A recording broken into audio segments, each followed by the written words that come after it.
Hello friends, welcome to crazy GK trick. Bharat में अब नीरव मोदी को वापस लाया जा सकता है। लंदन के हाई कोर्ट ने यहाँ पर फैसला सुनाया है कि नीरव मोदी को अब प्रत्यर्पण का जो फैसला था, एक्स्ट्रेडिशन की जो बात की जा रही थी नीरव मोदी की, उसके इंडिया के हक में ये फैसला सुनाया है और अब नीरव मोदी को भारत में वापस लाया जा सकेगा। उनके ऊपर इंडिया में 14,500 करोड़ रुपए का फ्रॉड केस चलेगा।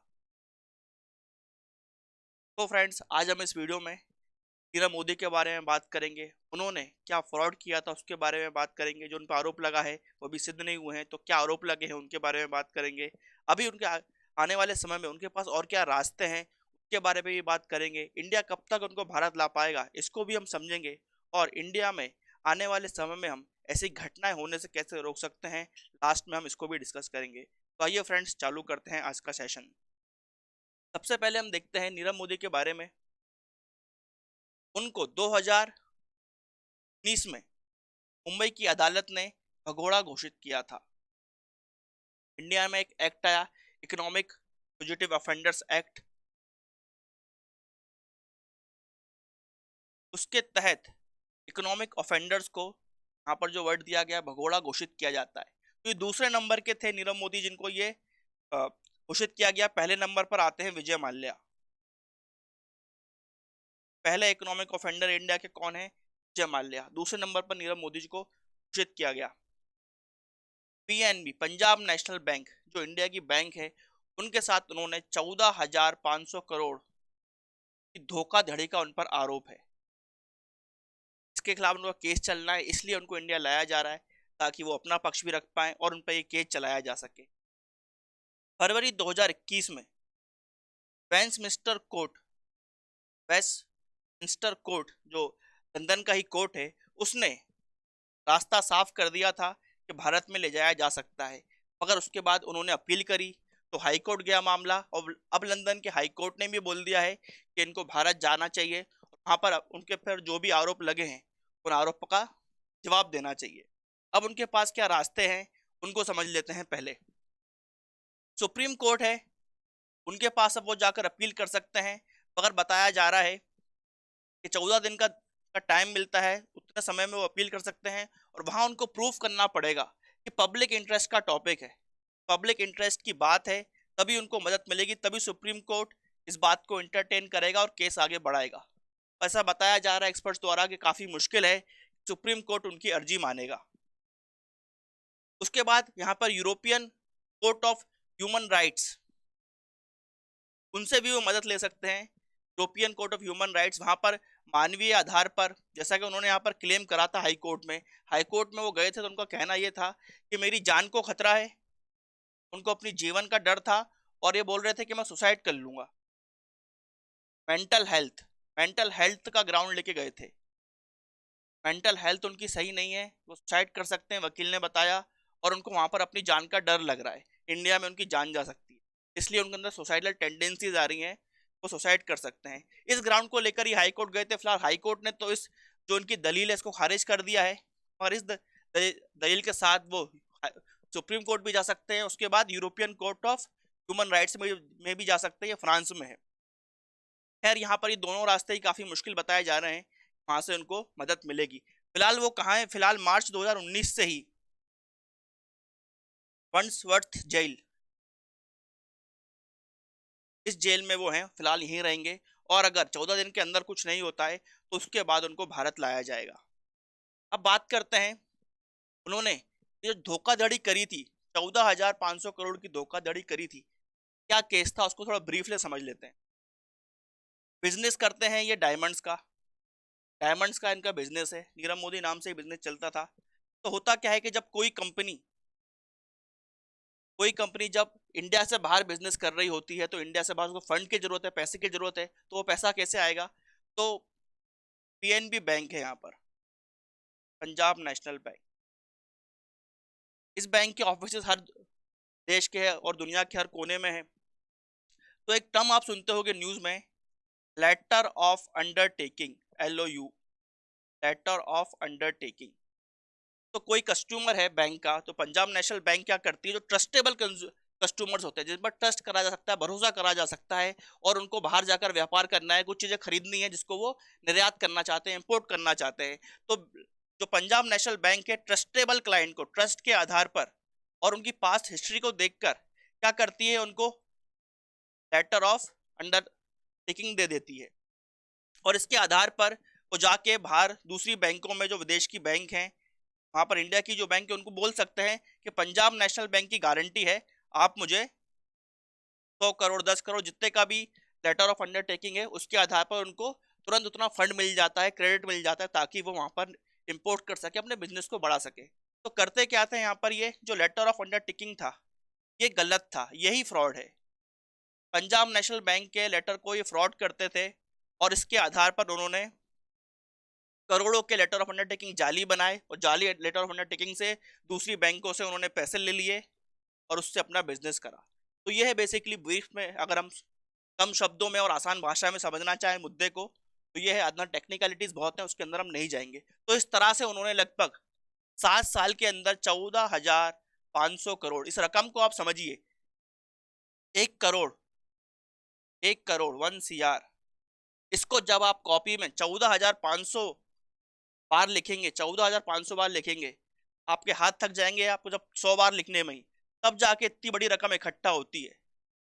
हमको समझ में नहीं आता, सिर्फ बोलने में आसान हो जाता है कई बार। 14,500 करोड़ बहुत बड़ी रकम है, इतना बड़ा फ्रॉड किया है इन्होंने, नीरव मोदी ने। इंडिया का सबसे बड़ा फ्रॉड के अंदर आता है ये। तो अब बात आती है कि अब तक क्या किया गया, ये आ जाएंगे तो क्या पैसे वापस आ जाएंगे? अभी तक भी तो कुछ कार्रवाई की है इंडियन गवर्नमेंट ने, आइए उसको भी देख लेते हैं। इंडियन गवर्नमेंट ने prevention of money laundering act, इसके तहत नीरव मोदी जो व्यापारी हैं, उनकी 924 करोड़ की प्रॉपर्टी जो है उसको जब्त करने का फैसला दिया था मुंबई के स्पेशल PMLA कोर्ट ने। ठीक है, इन प्रॉपर्टीज को जब्त कर लिया गया है।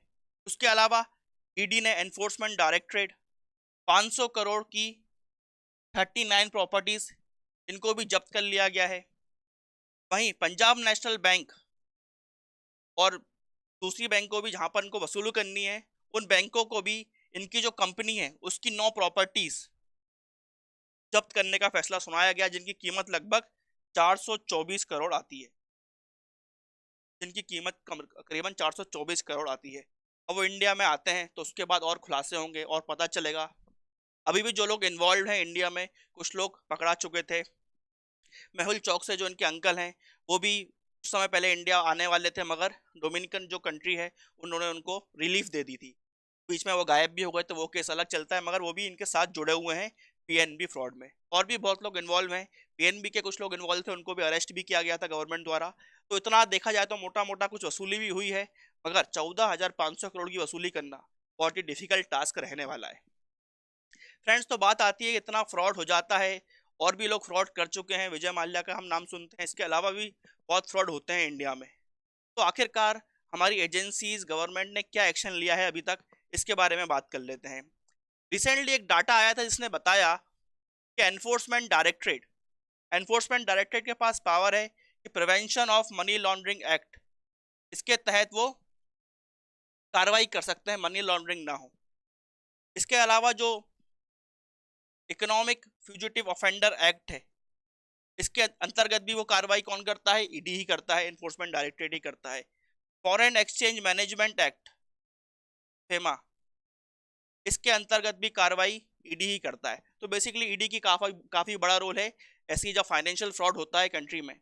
तो देखा जाए तो पिछले 8 सालों में 2014 के बाद 27 गुना रेडें बढ़ी हैं, 27 गुना ज्यादा देखते हैं कि हम रेड्स पड़ी हैं, मगर कन्विक्शन सिर्फ 23 लोगों का ही हुआ है।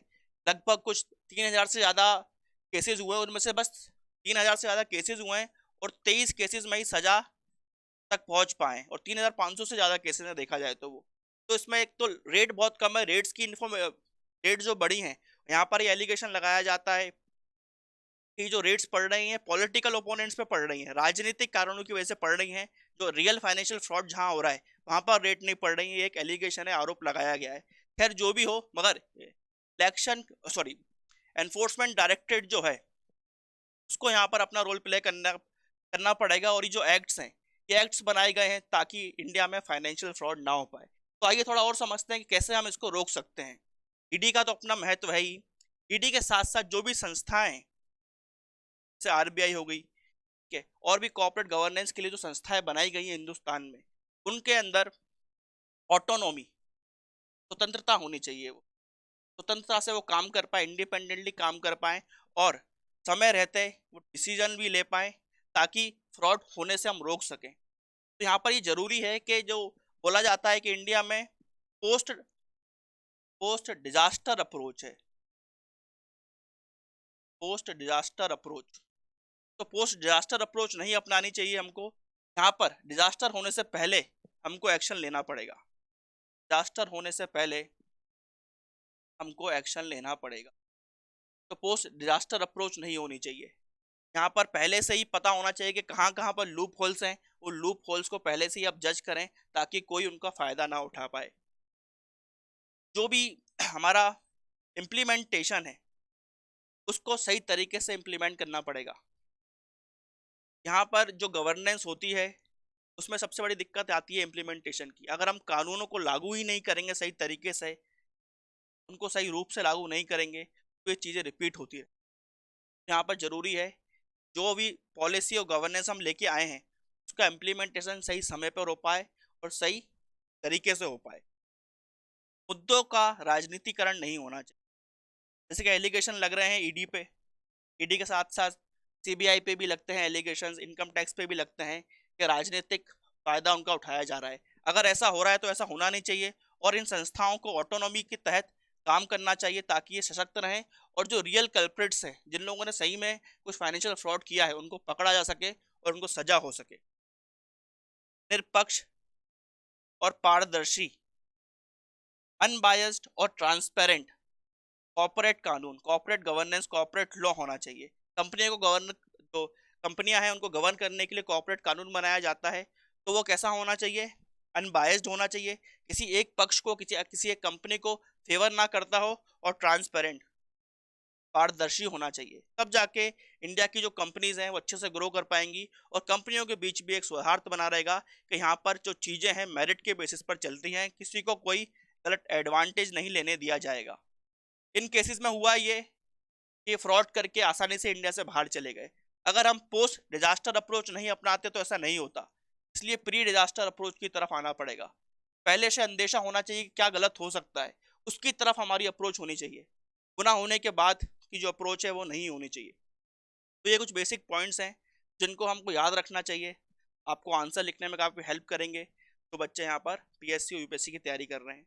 इसके अलावा फ्रेंड्स और भी बहुत बातें हैं, इसको कभी हम डिटेल में डिस्कस करेंगे फाइनेंशियल फ्रॉड को। मगर फिलहाल नीरव मोदी किस समय वापस वापस आते हैं भारत, इस पर भी नज़र रहेगी।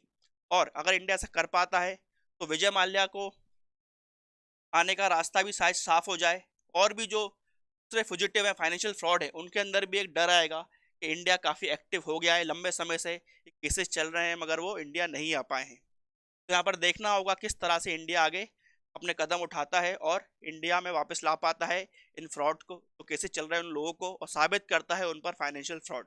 तो फ्रेंड्स यहाँ पर हमने डिस्कस करा कि क्या नीरव मोदी बहुत जल्द भारत आएंगे। आई होप आपको ये वीडियो इन्फॉर्मेटिव लगा होगा। ऐसे और वीडियो देखने के लिए इस वीडियो को लाइक करें, शेयर करें और हमारे चैनल को सब्सक्राइब करें। Till then friends, bye bye and take care.